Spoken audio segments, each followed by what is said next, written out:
So I've done a bit of road tripping myself, and I've learned one thing is that you can get very easily distracted.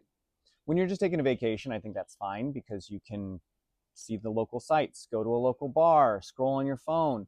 But because I really want to be intentional with this trip, with this journey, I felt like I needed to list out a few goals that I can stay aligned with. I mean, I'm already distracted enough. I'm working full time remotely. I'm doing my MBA program remotely. I've got a lot of things going on. And I also really want to make the most out of what I'm doing right now. So, goal number one, leave behind in my wake some pain and some of the hurt.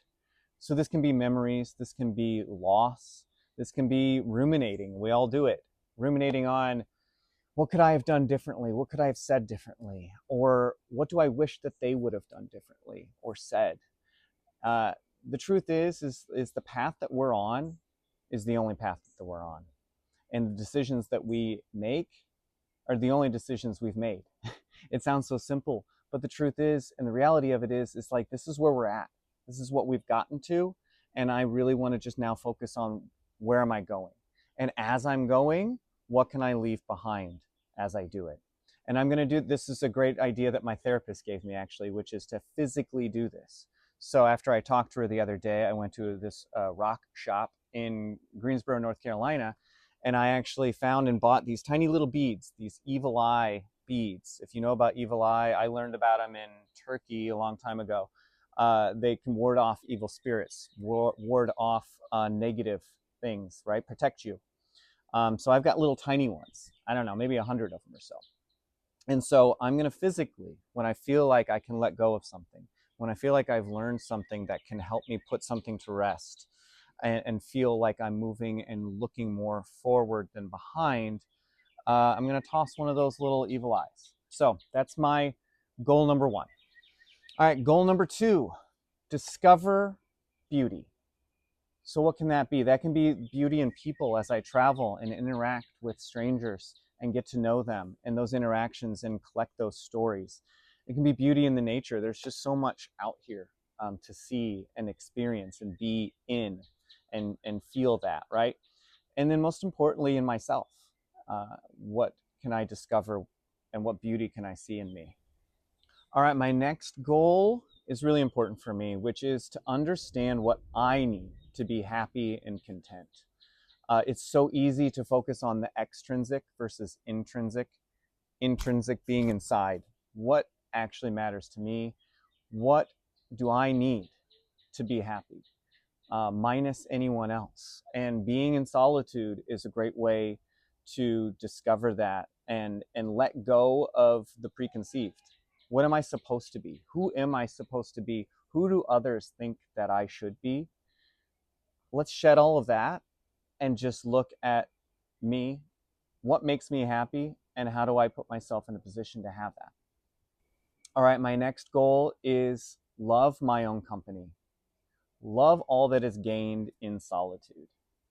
And with that is to fully embrace and believe the idea, not just the idea, the fact. I am enough. All right, here's my last one, my last guiding light, which is a Stoic phrase from Friedrich Nietzsche, and it is Amor Fati. And what that means is love fate. And that can be any type of fate, any part of your story.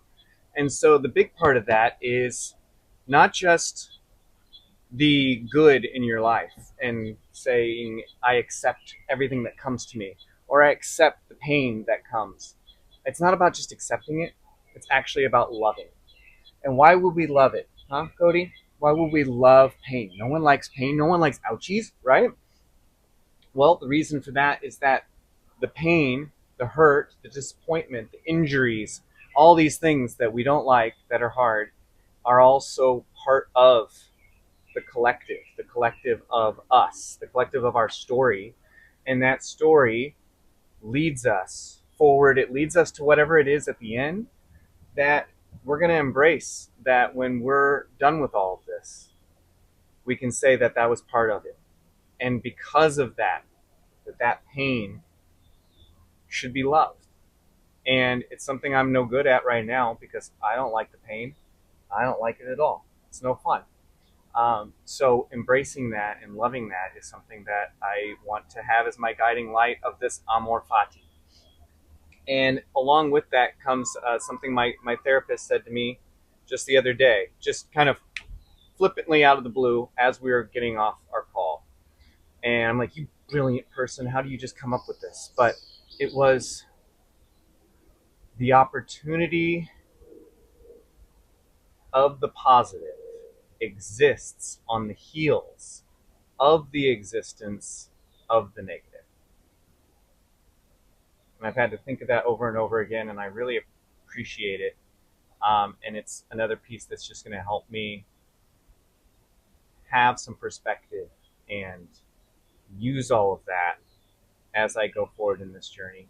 And um, either sharing it with you if you're watching this and we can kind of go along this together, or if nothing else for me, that I can look back on and say, here's where I was, here's where I am now.